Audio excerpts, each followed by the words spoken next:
So with that short introduction, Professor Chakraborty, please deliver the talk. Generous introduction, and it's an honor and a pleasure to present some of our work in this very, very prestigious and august gathering where we see a galaxy of luminaries from all around. So the topic that I will be talking about is something which is always there in one of the forefronts of microfluidics research, but when we think about microfluidics and life sciences, more or less the particular aspect that comes into focus is diagnostics. This is something which is more related to physiology rather than diagnostics. Having said that, the outcome is something which is expected to drive more research into the intersection of physiology and diagnostics. Getting into the topic, I can understand that microfluidics has been always a very, very interdisciplinary subject, and it will remain like that. And me being from a classical mechanical engineering background, my introduction to the subject was based on my prior experience of studying fluid mechanics in my undergraduate level.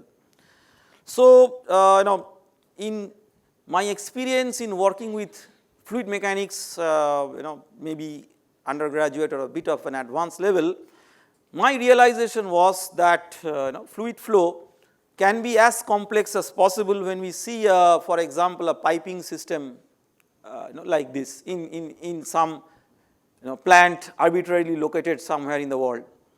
And as an engineer, if I could solve this pipe flow problem in such a complex network, I think that it's a great job of a mechanical or a civil or a structural engineer. Now, when it came to the realm of studying what is there inside the human body, and the focus because of microfluidics has been more into the small blood vessels, and this is something where people who start working on these subjects will start believing that either we are doing microfluidics on inside the human body or what, but actually it's fluid mechanics at all scales which is there, whereas our focus is something around this. So if you just see what is the hierarchy of blood vessels, you have large arteries, then large veins, then small arteries, small veins, arterioles, venules, and the arterioles and venules are connected by this complex network, which we can say in a very simple way microchannels in human body. Now, while this is a very complex structure and there are obvious differences between this and what we study in traditional engineering systems, there are complexities which are even more subtle. For example, I will talk about a bit of this kind of thing, so I am giving a very simple overview. This is something which is also a blood vessel, a very close view of that, but under a typical condition when there is angiogenesis. That means cancer is progressing and new blood vessels are being dynamically created.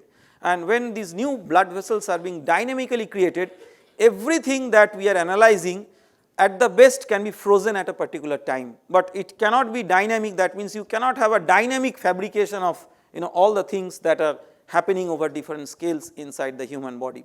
It is not to emphasize that we have done it to solve this problem, but just to show that how complex it is and elusively complex as compared to what we may commonly believe. Now, every subject has a bit of a history and I do not want to get into that, but all what I want to emphasize is that perhaps studies on these subjects started much before the classical mathematical advancements in fluid mechanics. So, for example, this is a Leonardo da Vinci drawing, and you can see he was one of the pioneers to first actually postulate, even without proving it, that the heart has 4 chambers, whereas prior to that it was considered to be 2. It was based on certain observations, and possibly the artistic viewpoint enabled him to connect various things, maybe say river flowing in the ground with blood flowing through arteries and veins. So all these he could connect, and in fact in the classical Indian tradition just while I was trying to dig out certain items, I found this anatomical painting. I do not understand exactly what is written here, nothing actually what is written as a script, but I realized that in ancient era there was something which perhaps has been a missing link, but it has been a matter of study over the years. Now, but all these things have gained sufficient momentum when physics, physiology and the mathematical description of all those things, they tended to converge. And the final convergence or the ultimate convergence when the micro and nano fabrication is approaching to represent those in certain ways in vitro outside the human body. So, if we see what is there in the human body in terms of fluid dynamics and how challenging it is. So, I was just talking about the hierarchy of the blood vessels. This is a overall picture of that, and you can see that easily it can be recognized. You have wide ranges of Reynolds number. The largest blood vessels will have turbulent flow and several other features of high Reynolds number flow, but the smallest ones are pretty laminar and in fact conforming to the microfluidics domain. And you have unusual multiplicity of the branching of the tubes, unusual wall properties, pulsatility, complex rheology. The unusual term what I use is because of so much individual centric results. So, if we for example talk about some iron with some composition, we cannot say really unusual property of iron. It may be whatever, but not very different as you take the composition same and test it at different places. Whereas human body, even one individual tested under different conditions can actually give different outcome.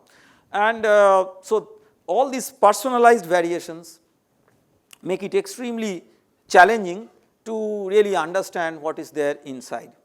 Now, coming to the microfluidics and miniaturization, there has been a parallel effort for quite some time to see how we can actually study these things in vitro, and that means outside the human body make a system and study that. Now, there are many driving factors, but I have for the interest of brevity identified 2 or 3 the most important ones.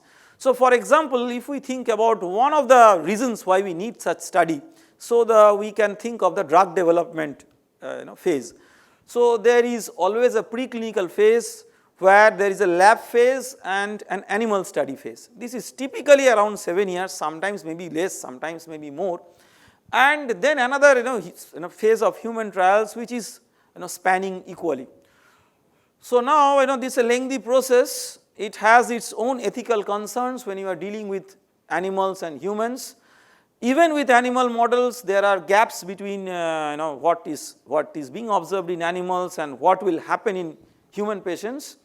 And if you think of the this experimental platform, so there is complete lack of similarity between where these are studied and the real in vivo systems in which they are supposed to function.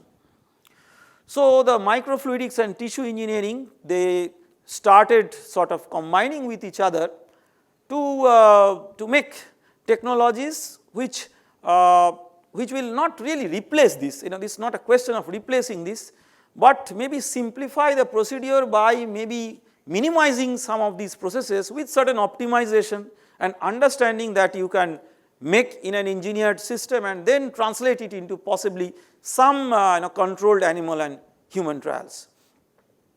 And one of the major advantages of this is that this microfluidics and tissue engineering combined gives you a whole lot of flexibility of controlling parameters, which you cannot really study in a in vivo environment, and you can easily integrate various components to make almost like a system like biophysical system like system on a chip. So, with that I mean I will just traverse through maybe 15 years of our research on related topics, and the first one actually what we did is literally about 15 years back. It was through my former PhD student Dr. Tamal Das, who is currently there at TIFR Hyderabad as a faculty member. So, what we did is we tried to figure out that in the real biophysical scenario, one of the major two of the major aspects of study which are which were missing at that time is, number one, what is the role of deformability of any substrate on which, for example, a cell or organ or they are interacting, and number two, what is the role of the confinement in which that is present. So, to study the role of deformability, what we did is we adapted the traction force microscopy, the established technology, to traction force microscopy on a chip. So, that was done with a PDMS with 65:1 base to cross-linker ratio rather than the standard 10:1. So, it makes it deformable, and with the base to cross-linker ratio varying, you can actually control the stiffness, and on that we were studying, say it may be a HeLa cell, or there are different types of cells that we studied. And what we did is basically we put some particles inside this PDMS and applied controlled shear in a confinement on this adhering cell. So, when the shear was applied, the cell was deforming, and the entire mechanical stress was first felt at this basal surface before by mechanotransduction it reaches the most distant part of the cell membrane. So, we try to see that how these fluorescent beads they got displaced, and from the displacement field, by doing an inverse mapping we found out the traction force field, by it is something like an inverse Fourier transform technique. So, this entire inbuilt facility, in-house facility with MATLAB coding was developed, and we came up with this possibility of mapping the shear stress around the cell. Now, when we did this, I am not trying to emphasize on that too much here, but the whole idea is that for every study when we do, it is always good to understand, to be excited of course about what we have done, but to understand its limitation. Maybe we do not write it in a publication because it will be rejected outright, but we keep in our mind. So, the major limitation that this study has, if you think about the goal, not really to write a paper in microfluidics, is the lack of similitude with what happens in a biomimetic system. Forget about physiological system. So, we tried to see that how this can be connected to a broader perspective, and around that time, maybe around 2010-11, roughly 1 decade back, the entire research on organ on a chip and human body on a chip, which is currently at a great peak, it all started. And the whole idea, I mean, if because not everybody is from the same background, to give a very simple idea that we can think about cell on a chip, and cell on a chip is good for studying, but ultimately understanding one cell is not about understanding physiology. So, you have cells sort of collecting together to form tissues and then organs. So, there is a hierarchical structure, but you cannot really reproduce that in the way in which you possibly would have liked. So, what you can do is that you can make certain organoid mimicking units which can be different representing heart, kidney, gut, lung, etc., and connect these. These are the most important things that in the next 5 or 10 minutes I am going to talk about is these green lines. These are the connectors, and all these things are on a chip. So, the whole idea is that in a controlled microfluidic setup, you study the basically how the connective system is working rather than how an individual part of that is working. But the traditional description from then to till now mostly lacks the biomimetic nature of these connectivities. So, while the organ on a chip is a very advanced technology, human body on a chip is not that advanced because of the connectivity. Now, if you see the missing link can actually be bridged by looking into a parallel advancement in another aspect of biomicrofluidics, which is microvasculature on a chip. That means, if you can form microvascular networks and somehow connect that with this one, then that could be one step forward, if not fully as much as what is there in the human body, but closer than before. And these advancements on these topics have primarily been dictated by the advancements in 3D printing and additive manufacturing. And if you see some of the literature, I am not going to review this as such, but just to emphasize that the hierarchical way by which you have this from the embryo to the organ that is being developed, that approach that is being followed in many of these very recent publications. These are all the 2-3 ones that I will show are all in the last 2-3 years. So and there has also been a very significant effort in sort of 3D bioprinting of this hierarchical structure of the blood vessels, and it's a very sort of illuminating advanced materials paper. And just 3-4 months back in Science, this paper came up, which shows that how one can use a very low interfacial tension fluid to make a additive manufacturing based complete replication in terms of at least the structural aspects of what we see in a CT scan image. So in that way there are advancements on this topic, mostly on a fabrication side.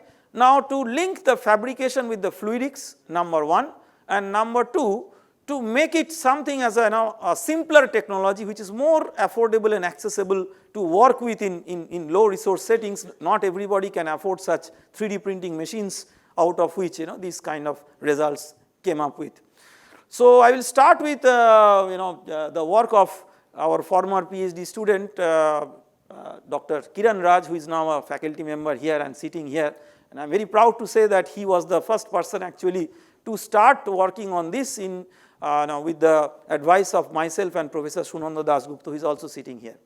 So what we try to do is to find out a simple way of making deformable channels different from PDMS based fabrication. So we started with a gel type of material, gelatin, which is a derivative of collagen, and collagen is found abundantly in human tissues.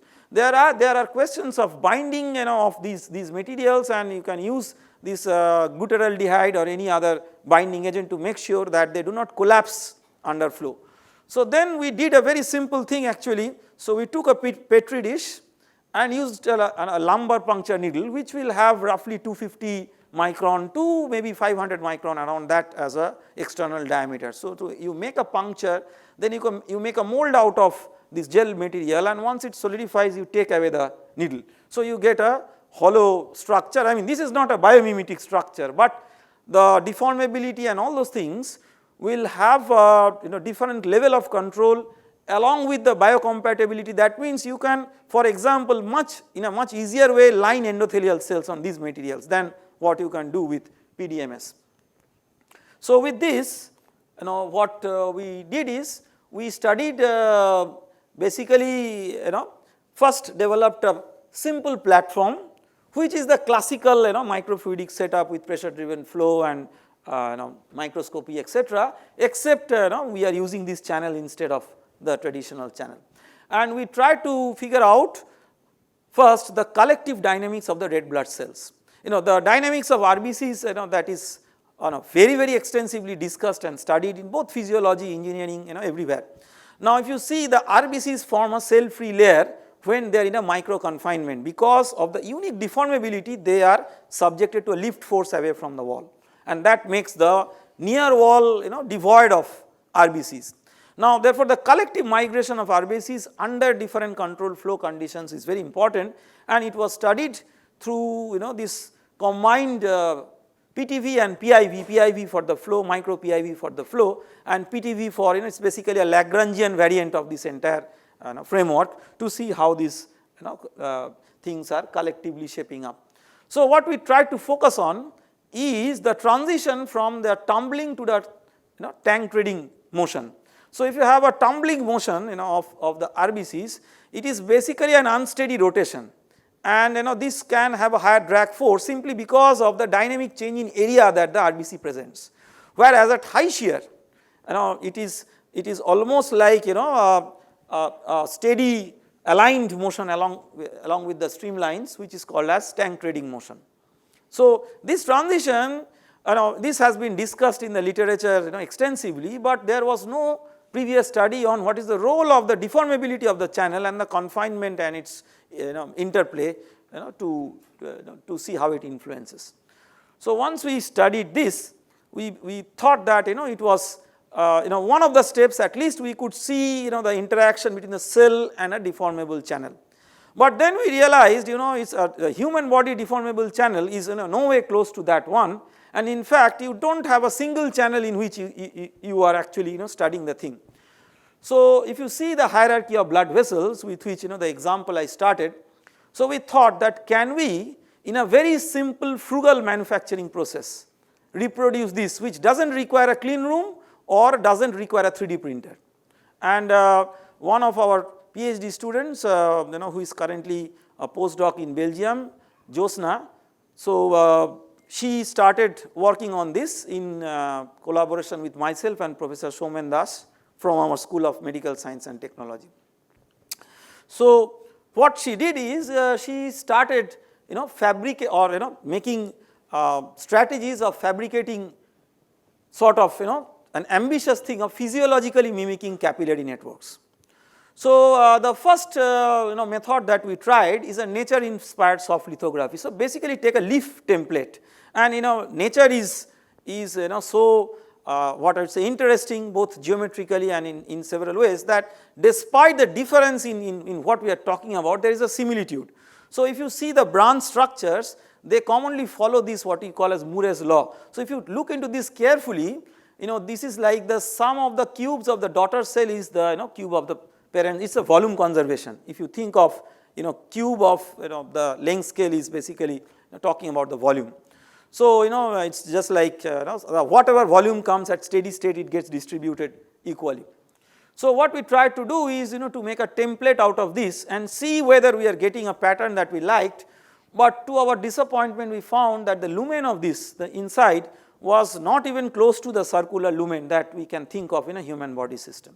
But we got the idea of the structure from here. So what we then tried to do is that in a PDMS base, we tried to make hydrogel wares which are mimicking this template. And those hydrogel wares were basically cured, and after that by hot water when you flush it, these red regions will form the deformable channel system. Similar gel type of materials with which I was talking about. So this was the hydrogel molding technique that we introduced to make this system. Now when you have this, we always believe that we have done something very good, but when you make a cross check with your own realization, you feel that you have actually done nothing. So the reason is that, well, you have made a channel which is geometrically engineering way like that, but functionally all these channels have their own biological facets. And one of the very common things that you cannot avoid is the endothelial cell layer. It has a very strong functionality. So there is a complexity of how the endothelial cell architecture is there. In terms of microfluidics, two very important things for any future researcher, any student to take up. One is the role of the microfluidics in the passage of the endothelial cell layer itself, for which there are studies, but there is always scope for improvement. Another is the endothelial cell has a glycocalyx protein layer, which gives a negative zeta potential to this. So this is electrokinetics in human body, which is not that well studied. So I am not getting into that. So what we tried to do is the channels that Josna fabricated, we tried to see that how we can start, can we get a stable dynamics of the circulatory tumor cells, the CTCs, which are not unfortunately good indicators of the early stage cancers, but for the late stage cancers, yes. So we try to put certain use certain colored dyes, and we found that the cell tight junction, the endothelial cell layering was it was quite stable, and we could see the nucleus of them, and some blue dots that you see are the CTCs. So we could actually see the CTCs and these endothelial cell layers, they are interacting, although we did not actually get much into in depth of that at that point of time. So it was more like developing a setup which does that. Now if we once we have that such a setup, as I told that the drug discovery, drug delivery. These are some of the applied aspects where we thought that we will be able to connect what we have actually studied. So we tried to divert the work in that direction. Dr. Souma Bhattacharya, who was a postdoc in our research group, in collaboration with him and Professor Ranjan Ganguly of Jadavpur University, we tried to work on this topic. But the whole idea was that by adapting that biomimetic fabrication framework, so that you can also create not just a channel but a micro environment around that in the way you like. And the whole idea was to see that if you have a magnetic nanoparticle based targeted drug delivery on a certain cell. So I am talking about a targeted drug delivery, but this is primarily mechanics study where there is no drug. It's only a magnetic nanoparticle, a stream of magnetic nanoparticles being directed. So if there is a stream of magnetic nanoparticles being directed, be there drug or no drug, there will be a standard flowing of that by the virtue of the pressure gradient that is being created inside the system. Whereas if you have a transverse magnetic field, these particles will have a tendency to go in the transverse direction. More, higher the strength of the magnetic field, it will go more. But that can give rise to certain uncontrolled phenomena, and that may not be desirable because you want a very controlled drug perfusion.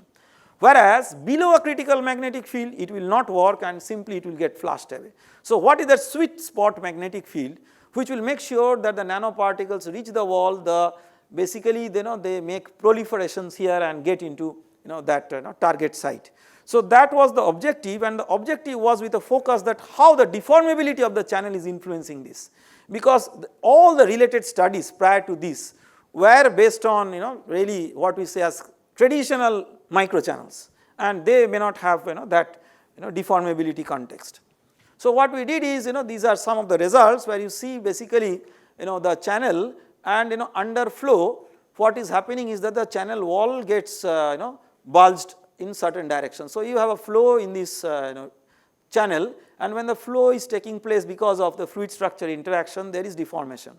So when there is deformation, the particles they get selectively aggregated and trapped, and in that way there are peaks and valleys. At certain locations they will proliferate easily, and at certain locations they will not. So one has to see exactly wherever is the target. So this is a very important factor that can actually decide whether it will get into that or not. And the final point that I would like to put upon is a point where actually I do not have any complete answer, or even not even a good partial answer, but the whole idea is that we started with the complexity of something called as angiogenesis, that means dynamic formation of blood vessels. Now what can we do to understand that in terms of microfluidics experiments and theory combined together? So just to give a very simple explanation of what it is, so let us say this is a healthy blood vessel. It has the standard cell layer and other RBCs etc. interacting. Now there is a tumor which has come up here in the extracellular matrix. So what the tumor does is basically if it is getting towards cancerous traits, it tries to grow in an uncontrolled manner. Otherwise there is always cell growth and destruction, there is a balance between that, and that balance is disturbed, and it is disturbed because of the release of an abnormally high concentration of growth factor. So this growth factor is released, and there is no such growth factor felt here. So there is a concentration gradient of growth factor. So when there is a concentration gradient of the growth factor, by some kind of diffusion of that, a message goes to these endothelial cells, and then in response to that message the endothelial cells proliferate and sprout like this and form new blood vessels. And so there is a transport of the growth factor, and in response to that there is a transport of the endothelial cells. They are connected in a very complex way, and they are connected in a very complex way, and that complexity is is compounded by several factors by which such a cellular entity will migrate. So for example, chemotaxis, we all know that it is because of some driving concentration gradient which is there, here the growth factor is the driving factor. Haptotaxis is a very similar thing, but it is a surface phenomenon rather than a volume phenomenon. And mitosis is like the cell division which we know from our school level life sciences. So these are some of the factors that combine to make up sort of balance in the concentration, which is like a population balance model. I know there is a good amount of literature which talks about bringing in the population dynamics model to study chemotaxis, haptotaxis, the random motility, production, binding, etc., to come into a convection diffusion type of equation where there are functions representing as like a growth and a loss, and a competition between that is actually what drives how these things are dynamically evolving. So what we did is first is a complete CFD study. So where we tried to study the growth factor concentration profile by considering it as a porous medium, and the blood vessels, we did not consider them dynamic, but as if the branches are existing, and how the endothelial cell transport is taking place in response to the growth factor concentration. So we made a model cage like structure which is basically a geometrical idealization of what happens in a very complex angiogenesis process. So so basically it's fluid mechanics related with this population balance and other forms of equations. I am not trying to get into that model, but to come to a convergence, I always like to do that I have actually not come here to tell what I have done. The major objective is to discuss about what possibly could not be done, and with a collective wisdom of several people it could be attempted. So now this angiogenesis, can we translate this angiogenesis understanding to develop a reasonably good on-chip angiogenesis model? So actually if you see that in a biological environment, this sprouting and its control is there in a Nature Protocol paper which was published in 2010. So if you see these protocols, these are classical life science biological protocols.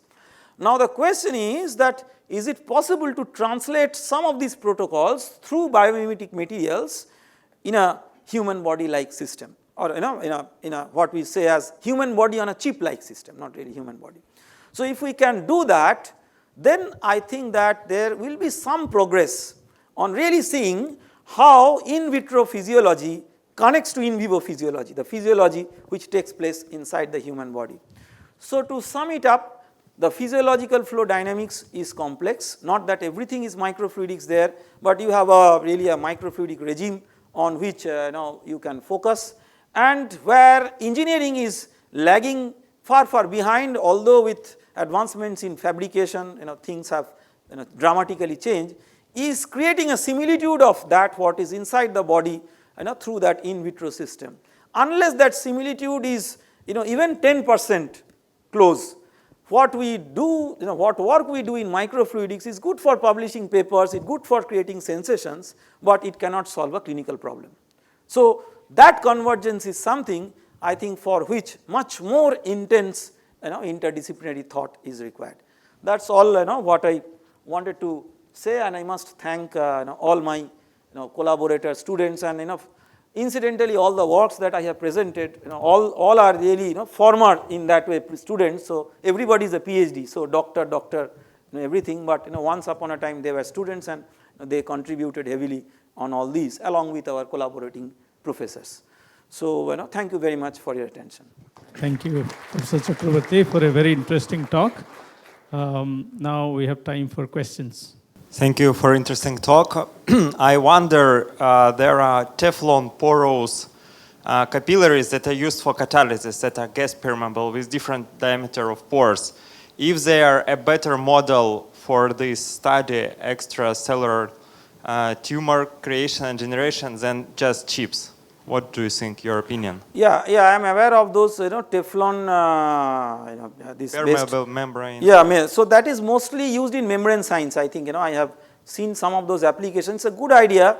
Now, the whole issue will be that perhaps, the challenge will be interfacing of that with the microfluidic, channel system. So the bonding and all these, and that is why possibly people have always tried with the same material for the main channel and the extracellular thing, because the incompatibility of the material under flow conditions, anyway under flow conditions these are extremely difficult. So for those of you who may have tried working with endothelial cell layering, nowadays there are automated ways of dispensing those layers and making them stable, but if you are doing in your own hand, a little bit of perturbation will flush that away under flow conditions. So, with the same protocol, maybe if you do 10 set of experiments, possibly only one will work, and if one works, people are happy.